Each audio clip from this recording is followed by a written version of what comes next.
Hello guys, कैसे हैं आप सभी लोग। आशा करता हूँ बढ़िया होंगे। आज की इस वीडियो में हम वेल ऑफ वीकनेस के पार्ट 7 को कंटिन्यू करेंगे, यानी कि जहाँ से छोड़ा था वहीं से। तो बहुत से लोग बोलेंगे भाई कहाँ थे इतने दिनों से, इतने टाइम से वीडियो क्यों नहीं डाली, कहाँ गायब हो गए थे तुम। तो देखो भाई, ऐसा है ना, जो अपना चैनल है उस पर कॉपीराइट स्ट्राइक आ चुके हैं टोटल 2। अब एक और स्ट्राइक आने के बाद चैनल हो जाएगा टर्मिनेट। तो हाँ भाई, आप सही सोच रहे हो, जो हमारा चैनल है इस समय डिलीट होने के काफी करीब है। पर फिक्र मत करो, मैंने अपना दूसरा चैनल बना रखा है जिसका नाम है DVRJ Prime 2.0। अगर ये चैनल डिलीट हो जाता है तो हम सारी वीडियोस उस चैनल पर डालेंगे, यानी कि गाइजो वगैरह सारे सीरीज उसी पे आएगी। तो करना क्या है, आपको सबसे पहले जाकर उस चैनल को सब्सक्राइब कर लेना है। अगर ये चैनल डिलीट हो जाए तो हम सारी सीरीज को उस वाले चैनल पर कंटिन्यू कर सके। और वादे के हिसाब से मैंने नई सीरीज को स्टार्ट कर दिया है, जो कि मैंने अपने नए चैनल पर अपलोड करी है। मैं इस वाले चैनल पर अब कोई भी मांगा सीरीज को स्टार्ट नहीं करना चाहूंगा, क्योंकि ये चैनल इस समय काफी ज्यादा खतरे में है। और एक और बात बताना चाहता हूँ जो कि अब तक मैंने नहीं बताई। जो मेरे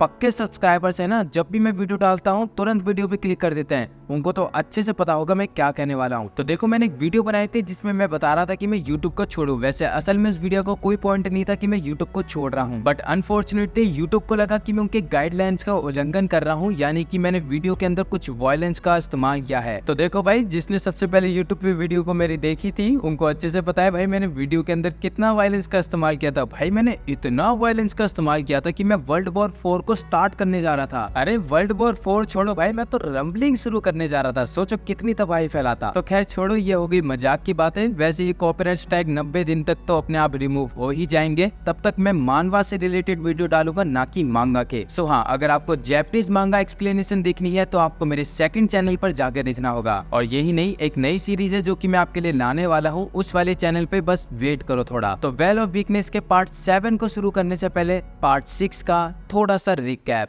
इससे पहले हमने देखा अनांता और लगारसा ने मिलकर एलिकॉन को हरा दिया है, और साथ ही में आइसिंग को भी। फिर वहाँ पर एंट्री होती है गाहन की, और हम अनांता और गाहन की फाइट को देखते हैं। फाइट के दौरान गाहन अनांता पे भारी पड़ रहा था, तो फिर अनांता आइसिंग की पावर को एब्जॉर्ब करके बन जाता है स्नेक कर्स ड्रैगन। फिर वह गाहन की लेफ्ट आई को फोड़ देता है, और उसके बाद गाहन अपने डिवाइन ब्रांच की पावर का इस्तेमाल करके खुद को और भी ज्यादा इन्वॉल्व कर देता है, और अनांता से कहता है कि ये फॉर्म मैंने बचा के रखी थी ग्यू के साथ फाइट करने के लिए, लेकिन तुमने इसको बाहर लाने में मजबूर कर दिया। और अब आगे अनांता गाहन से कहता है कि तुम बेवकूफ, अगर तुम सोचते हो कि तुम ग्यो को मारोगे तो ऐसा कभी नहीं होने वाला, क्योंकि यहाँ पर बस मैं बना हूँ जो कि ग्यो को अपने हाथों से मारेगा। ये कहने के बाद अनांता अपने स्नेक से गाहन के ऊपर हमला करता है, लेकिन गाहन काफी आसानी से उनको अपने हाथों पे बने स्पाइक से खत्म कर देता है। और इस चीज का फायदा उठाकर अनांता गाहन के हाथों के ऊपर चढ़कर उसकी तरफ बढ़ रहा था, लेकिन गाहन अनांता को आते हुए देख उसके सर को बॉडी सहित काट देता है। फिर अनांता अपने विंग से पॉइजन स्पाइक्स बनाकर गाहन के ऊपर फेंकता है, और वो पॉइजन स्पाइक्स गाहन की बॉडी के चारों ओर घूमकर उसको डैमेज पहुंचा रहे थे, लेकिन गाहन उन पॉइजन स्पाइक्स से खुद को बचा लेता है। फिर अनांता अपने नुकीले पंजों से गाहन की आंख पे एक बार फिर से हमला करता है, लेकिन सिचुएशन वैसी नहीं रही। अब जो गाहन की रीजनरेशन एबिलिटी है वो पहले से काफी ज्यादा फास्ट है, और अनांता भी इस चीज को समझ चुका था। फिर अनांता खुद को जायंट स्नेक ड्रैगन की फॉर्म में ढालने लगता है, और गाहन भी इस चीज को समझ चुका था कि अनांता कुछ करने वाला है, और वह तेजी से बढ़कर अनांता के ऊपर हमला करता है, लेकिन तब तक बहुत देरी हो चुकी थी, और अनांता ट्रांसफॉर्म हो जाता है जायंट स्नेक कर्स ड्रैगन की फॉर्म में। और जो अनांता की पहली वाली बॉडी से निकला हुआ पॉइजन था वो गाहन के आर्बर में डैमेज दे रहा है। फिर गाहन सोचता है कि ना जाने उसका पहले कितने ही ताकतवर दुश्मनों से सामना हुआ है, लेकिन इससे फर्क नहीं पड़ता। उसने उनको हराकर ये साबित करके दिखाया है कि वो उनसे कितना ज्यादा ताकतवर है, लेकिन इस समय जो दुश्मन उसके सामने है वो उन सभी से कई ज्यादा ताकतवर है। फिर गाहन और अनांता दोनों एक दूसरे की तरफ तेजी से बढ़ने लगते हैं, और जो गाहन है वो अपने शार्पन वेपन से अनांता की बॉडी पे हमला कर देता है। रूपा भी दूर से अनांता की इस लड़ाई को देख रही थी, लेकिन इस समय रूपा और लगारसा अपने सभी घायल कॉमरेड्स को सुरक्षित जगह पर ले जा रहे हैं, और दूसरी तरफ नाडिया एक वुड की स्टिक बनाकर पुरानी ब्रांच से एलिकॉन के डिवाइन रिवेलेशन की पावर को महसूस करने लगती है। और नाडिया महसूस कर पा रही है उस ब्रांच को जो ब्रांच पहले एलिकॉन के अंदर था, और साथ ही में एलिकॉन की उस भयंकर पावर को भी जिससे उसने पूरे किंगडम को नष्ट कर दिया। एलिकॉन की इविल स्पिरिट की पावर की वजह से नाडिया के अंदर की इविल पावर भी जागने लगती है, लेकिन नाडिया अपनी पावर को कंट्रोल करके आखिरकार एलिकॉन के डिवाइन रिवोल्यूशन को अपनी स्टिक में बना लेती है और एलिकॉन के डिवाइन रिवोल्यूशन से बने हुए स्पीयर को वो लोग गाहन के ऊपर इस्तेमाल करेंगे। गाहन भी दूर से उस चमकती हुई रोशनी को देख लेता है और अनांता समझ जाता है कि आखिर नाडिया क्या करने वाली है और वह गाहन को पकड़ के नाडिया को उस स्पीयर को गाहन के ऊपर फेंकने के लिए बोलता है। नाडिया भी उस स्पीयर को गाहन के ऊपर टारगेट करते हुए पूरी ताकत से उस स्पीयर को फेंक देती है। उस स्पीयर को अपने पास आते देख गाहन काफी तेजी से अनांता की पकड़ से छूट जाता है और वो स्पीयर अनांता को लग जाता है और ये देखकर नाडिया भी हैरान हो जाती है और गाहन अनांता का मजाक बनाने लगता है।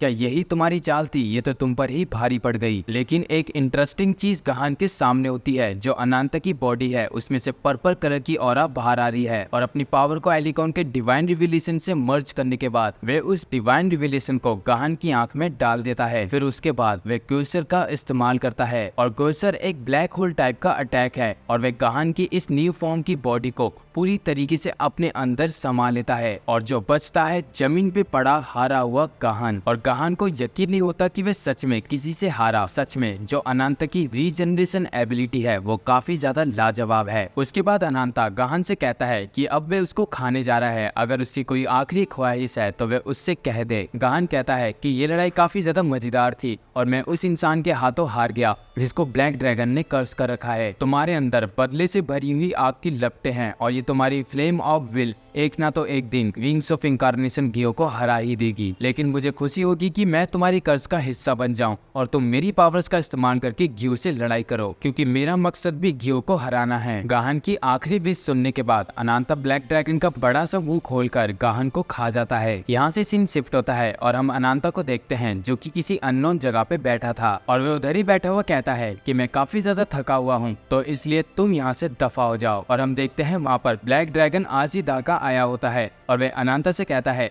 कि तुम इतने स्ट्रगल के बाद अब काफी ज्यादा ताकतवर बन चुके हो और अगर तुमको याद हो तो मैंने तुमसे लास्ट टाइम बात करी थी मेरी पावर्स के बारे में। फिर अनांता अजी ढाका से कहता है कि इससे कुछ भी चेंजेस नहीं आए, बस तुम्हारी पावर मेरे लिए एक टूल है जो मुझे विंग्स ऑफ इनकारनेशन गियो से अपने गाँव और अपनी बहन का बदला लेने में मदद करेगी। अनांता की बात सुनने के बाद ब्लैक ड्रैगन वहाँ से जाते हुए कहता है कि मुझे उस दिन का इंतजार होगा जब तुम्हारा मुकाबला गियो के साथ होगा और उस समय तुम मेरी पावर्स का पूरा इस्तेमाल करोगे। फिर अनांता की नींद खुलती है और जब वे उठता है तो हम देखते हैं कोई शख्स अनांता के साथ उसके कमरे में है और जब अनांता की नजर उस शख्स पे पड़ती है तो वो शख्स फटाफट से वहाँ से भाग जाता है और अनांता देखता है टेंट के बाहर किसी आग के जलने की रोशनी आ रही है और ये आग होती है उन मरे हुए कॉमरेड्स की आत्मा को शांति देने के लिए जिन्होंने लड़ाई में खुद को बलिदान कर दिया। वहाँ पर लगासा और रूपा सब मौजूद थे। तभी नाडिया की नजर अनांता पे पड़ती है जो कि उनकी तरफ आ रहा है। फिर नाडिया अनांता के पास जाती है और अनांता नाडिया से पूछता है कि वे कब तक सो रहा था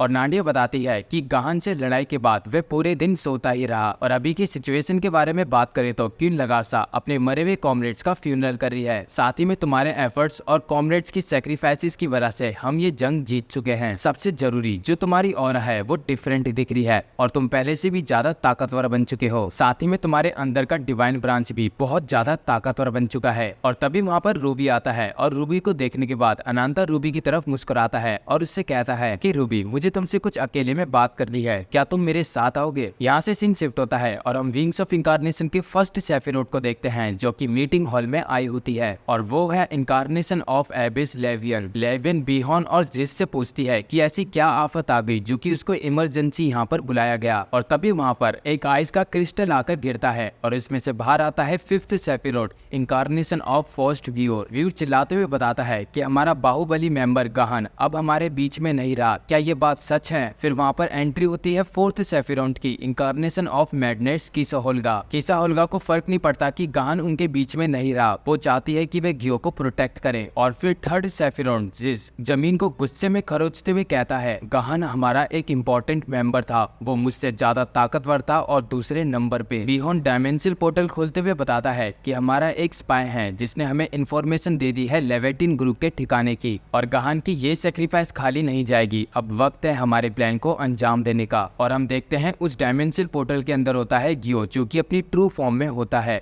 और उसके पीछे होता है उनका डिवाइन ट्री। और विंग्स ऑफ इनकारनेशन का मकसद है लेविटिन ग्रुप के हेडक्वार्टर पे हमला करना। अब यहाँ से सीन शिफ्ट होता है और हम अनांता की पास्ट को देखते हैं, जहाँ पे वह अपनी बहन की बॉडी के ऊपर एक व्हाइट कलर का कपड़ा बिछाया हुआ था और वह गुस्से में कर्राते हुए अपनी बहन से कहता है कि मैं जल्दी ही यहाँ पर वापस आऊंगा, और जब मैं यहाँ पर वापस आऊंगा तो मेरे हाथ में उस गियो का कटा हुआ सर होगा जिसने तुम्हें और मेरे गांव को बर्बाद कर दिया। अब प्रेजेंट में अनांता रूबी एक जगह आ जाते हैं जहाँ पर उनके सिवाय और कोई नहीं होता। अनांता आसमान की तरफ देखते हुए रूबी से कहता है, जिस दिन मेरी बहन मरी तो सभी गांव वालों को और मेरी बहन को लगता होगा कि ये सब में मेरी ही गलती है, और ये एक तरह से सच भी है। अगर मैं गियो की बातों में ना आकर उसको अपने गांव में नहीं लाया होता तो ये सब कुछ नहीं होता। और उस दिन से मैंने ठान लिया कि मैं गियो को मार के रहूंगा। मेरे अंदर की इमोशंस को मैंने सब पास कर लिया है और मेरा दिल सिर्फ नफरत से भरा हुआ है। लेकिन रूबी, अगर तुम मेरे साथ नहीं होते तो मैं शायद इस बदले की आग को सहन नहीं कर पाता। मैं इस दुनिया के सभी इनकारनेशन से नफरत करता हूँ। आखिर क्यों मेरी ही बहन को मरना पड़ा?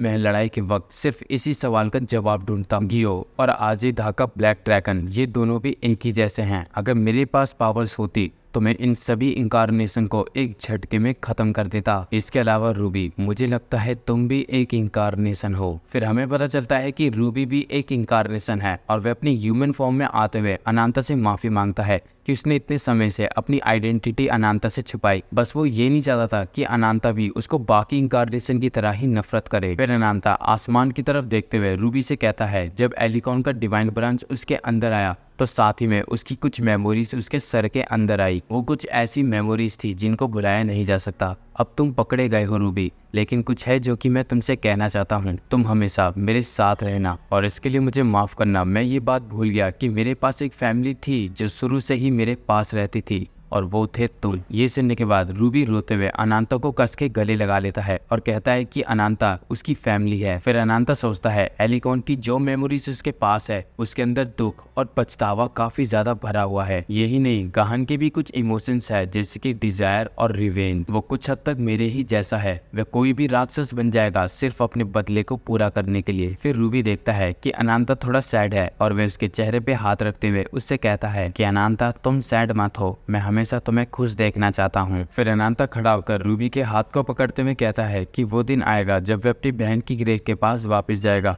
और उस समय जंग खत्म हो जाएगी और हम दोनों साथ जाएंगे मेरी बहन को देखने के लिए। फिर हम देखते हैं कि लगासा के पास ब्लैकफुट और रैबिट पॉ आती है और उन दोनों को यहाँ पर देखकर लगासा उनके यहाँ पे होने का कारण पूछती है। लेकिन व्हाइटफुट अनांता के बारे में पूछती है कि आखिर वो कहाँ पर है। जब मर व्हाइटफुट से कहती है कि आखिर वो लेविटिन की सिक्योरिटी को छोड़कर यहाँ पर क्यों आई और इस समय तुम्हें दिखता नहीं है यहाँ पर हमारे मरे हुए कॉमरेड्स का फ्यूनरल हो रहा है। वो बताती है कि ये मैटर लेविटिन ग्रुप के उन सोल्जर्स का है जो कि लेविटिन ग्रुप के हेडक्वार्टर की सिक्योरिटी कर रहे थे। उन लोगों पर अचानक से हमला हुआ और जो मेरी पावर्स है वो मुझे सिर्फ किसी सेफ जगह पे जाने की ही परमिशन देती है, और जो गुफा मैंने बनाई थी हमारे घर वापस जाने के लिए, उस गुफा के बारे में दुश्मन जान चुके हैं। तभी लगासा चिल्लाते हुए पॉ से कहती है कि तुम्हारा मतलब है इस समय हमारा हेडक्वार्टर खतरे में है। रैबिट पॉ बताती है कि उसकी पावर उसको इसी चीज की परमिशन देती है कि जब भी वह खतरे में हो तो वो खुद को टेलीपोर्ट कर सकती है किसी सेफ जगह पे। और लगासा की गुस्से वाली ऑरा को देख के लग रहा था जैसे कि वो रैबिट पॉ का शिकार कर लेगी। अब यहाँ से सीन शिफ्ट होता है और हम देखते हैं 4th और 5th सेफिरोड हेडक्वार्टर तक पहुंच चुके हैं और इस समय लेविटिन ग्रुप का हेडक्वार्टर काफी ज्यादा खतरे में है। इसके बाद हमें एक कहानी बताई जाती है कि कई समय पहले ये वर्ल्ड एग्जिस्ट नहीं करता था। एक मैसिव वेव की वजह से ये यूनिवर्स क्रिएट हुआ और बिग बैंग के बाद सब कुछ बदल गया। उस बिग बैंग से 6 अननोन बींग्स का जन्म हुआ। सबसे पहला जो इस वर्ल्ड का गॉड बना उसका नाम था डिवाइन बींग, जो ब्लेसिंग और लाइफ को कंट्रोल करता है और उसको हम सैक्रेड गॉड कहते हैं।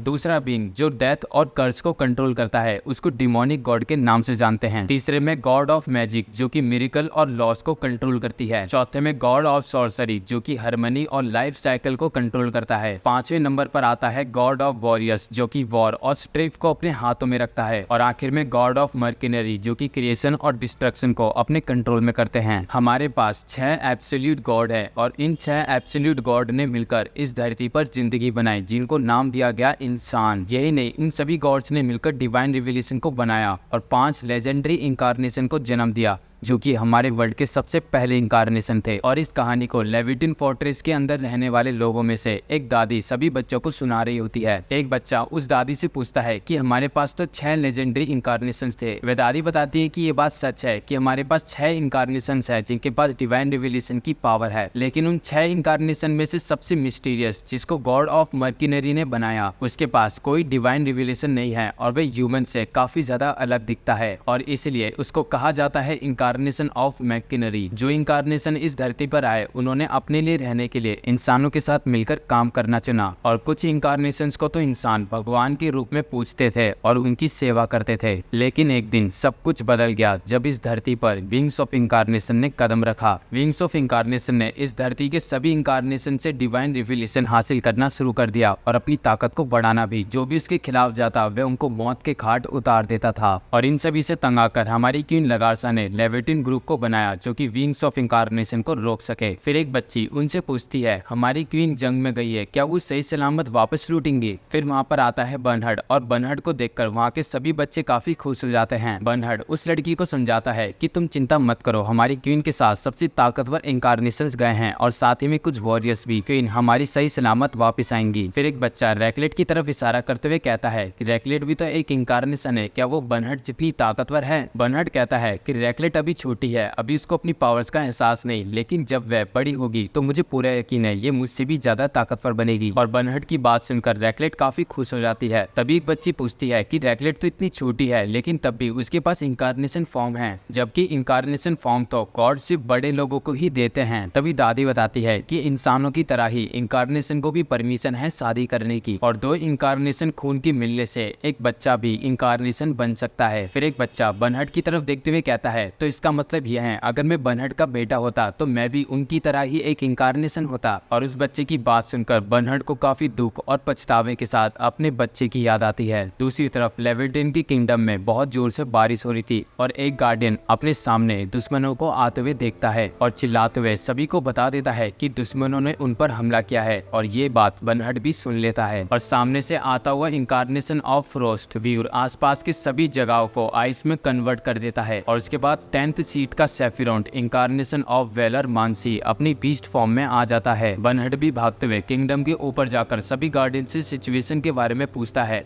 और जब वह अपने सामने देखता है तो व्यूर अपने वेपन से किंगडम तक पहुंचने का एक रास्ता बना देता है और मानसी भी भागते हुए जा रहा था किंगडम के बड़े से गेट को तोड़ने के लिए। और जब वह गेट तक पहुंचता है तो तभी वो गेट टूट जाता है। लेकिन हैरानी की बात ये थी कि मानसी व्यूर के सामने जाके गिरता है और हम देखते हैं किंगडम के गेट को तोड़कर बाहर आया होता है टर्किन और उसी ने मानसी को मारकर दूर गिराया। व्यूर टर्किन की तरफ देखते हुए कहता है तो तुम हो लेविटिन ग्रुप के 2nd commander incarnation of conquest टर्किन। मानसी फिर से लड़ाई में खड़ा होने के लिए अपनी इंकारनेशन फॉर्म में आ जाता है। फिर वे टर्किन को चैलेंज करते हुए उसकी तरफ तेजी से बढ़ने लगता है और जैसे ही उसका पंच टर्किन को लगता है तो वे देखता है कि टर्किन को उसके पंच से कोई भी असर नहीं हुआ। और फिर टर्किन अपने भारी भरकम वेपन को उठाकर मानसी के सर पे मार के उसको वहीं पे ढेर कर देता है। टर्किन की ताकत देखकर व्यूर भी काफी शॉक्ड था। तो ये है लेविटिन ग्रुप के कमांडर की ताकत। फिर अपने वेपन के साथ बर्नहर्ड नीचे उतरता है और टर्किन बर्नहर्ड से पूछता है क्या वो इस क्रिएचर को अपने आप हैंडल कर लेगा। बर्नहर्ड कहता है आसानी से, और वैसे भी ये तो मेरी ड्यूटी है कि मैं इस क्रिएचर को अपने हाथों से खत्म करूं। अब यहाँ से हमें बर्नहर्ड की बैक स्टोरी बताई जाती है। नॉर्दर्न आइस वॉल इकलौता ऐसा लैंड था जहाँ पर कोई भी वॉर आज तक शुरू नहीं हुई। फिर उस जमीन पर बर्नहर्ड ने कदम रखा जो कि एक वॉरियर होने के साथ साथ एक इंकारनेशन भी है। वहाँ के लोगों में से किसी ने भी बर्नहर्ड को स्वीकार नहीं किया, लेकिन एक ऐसी इंकारनेशन थी जिसने बर्नहर्ड का उस लैंड पर वेलकम किया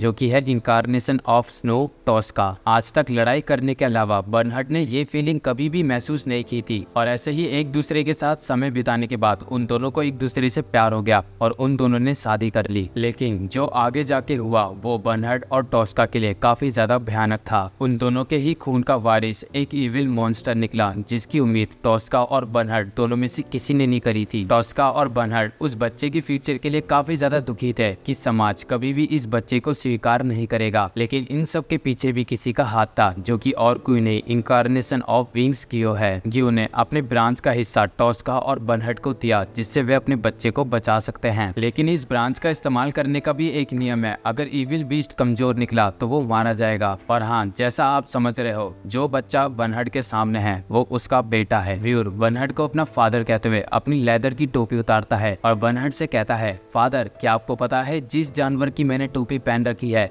ये मेरी माँ है। और ये सुन के बर्नहर्ड गुस्से में व्यूअर के ऊपर अटैक करते हुए कहता है कि टॉस्का की कभी बेइज्जती करने के बारे में सोचना भी मत। लेकिन व्यूअर बर्नहर्ड के अटैक से बच जाता है और लगातार बर्नहर्ड व्यूअर पे अटैक करने लगता है। फिर व्यूअर अपने हैमर से बर्नहर्ड के वेपन को फ्रीज करने के बाद उसको खुद से दूर कर देता है और बर्नहर्ड ने भी इस ब्लिजर्ड अटैक से थोड़ा बहुत खुद को बचा लिया था। फिर व्यूअर बर्नहर्ड से कहता है कि मैं तुमसे ज्यादा ताकतवर हूँ, क्योंकि मेरे पास तुम्हारी और तुम्हारी बीवी टॉस्का दोनों की ताकत है। और ये सुनने के बाद टर्किन भी शॉक्ड होता है। जब वे लड़ाई में उतरने वाला था तभी बर्नहर्ड उसको रोकते हुए कहता है, टर्किन रुक जाओ, ये मेरी लड़ाई है, मैं ही इसको खुद हराऊंगा। साथ ही में हम देखते हैं बर्नहर्ड को उस ब्लिजर्ड अटैक से काफी डैमेज मिला है। अब यहाँ से सीन शिफ्ट होता है और हम देखते हैं लेविटिन फोर्ट्रेस के कुछ लोगों को मौत के घाट उतार दिया गया है। और जो लोग खुद को जिंदा बचाने की कोशिश कर रहे थे वो लोग भी ज्यादा समय तक जिंदा नहीं बचते और उन लोगों को मारा होता है विंग्स ऑफ इंकारनेशन के 9th और 8th सेफिरोंट ने। और यही नहीं, वहाँ पर 4th इंकारनेशन भी होती है, इंकारनेशन ऑफ मैडनेस की साहुल का। सो गाइज, इसी के साथ इस एपिसोड का एंड होता है। अगर आपको इस एपिसोड के अंदर कोई भी कमी आई होगी तो मुझे कमेंट सेक्शन में जरूर बता देना। और ये वीडियो मैंने लंबी इसलिए बनाई क्योंकि मैंने बहुत टाइम से वीडियो नहीं अपलोड करी थी, तो आपसे माफी मांगने के लिए मैंने ये लंबी वीडियो बनाई है। और अगर आपको वीडियो पसंद आती है तो वीडियो को लाइक करके चैनल को सब्सक्राइब कर देना, ताकि हम आपके लिए ऐसे ही वीडियोज लाते रहें। तो अभी के लिए मैं इजाजत लेता हूँ, अब मैं मिलूंगा आपको अगली वीडियो में। अभी के लिए सायोनारा।